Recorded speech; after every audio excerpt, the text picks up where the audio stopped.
Matius 26 ayat ke-36 berkata, "Kemudian sampailah Yesus bersama murid-muridnya ke suatu tempat yang bernama Getsemani.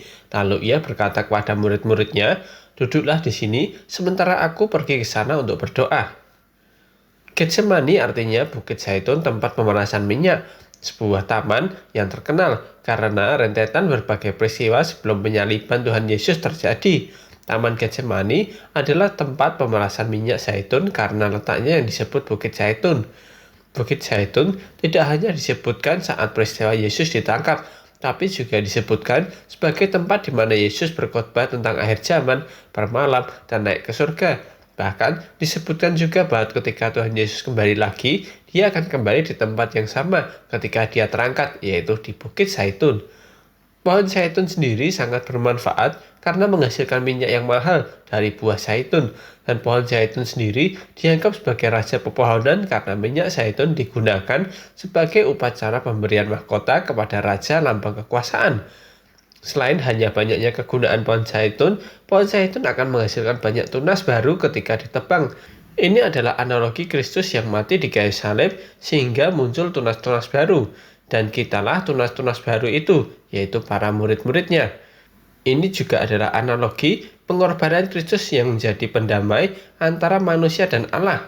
Sama seperti zaman Nuh, merpati mengambil daun zaitun menjadi simbol Allah telah menyelesaikan murkanya dan berdamai dengan manusia. Dan Nuh menjadi tunas yang baru.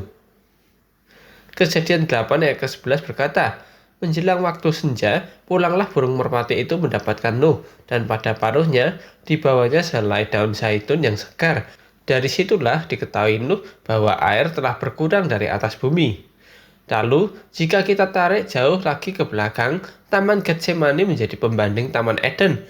Bisa dibilang, Taman Getsemani adalah analogi terbalik dari Taman Eden, yaitu tempat di mana kutuk dosa dimulai karena ketidaktaatan Adam pertama, sehingga seluruh manusia harus menanggung kutuk dosa.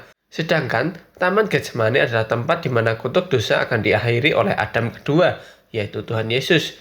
Dengan cara Tuhan Yesus menunjukkan ketaatan sempurna kepada kehendak Allah, yaitu taat sampai mati.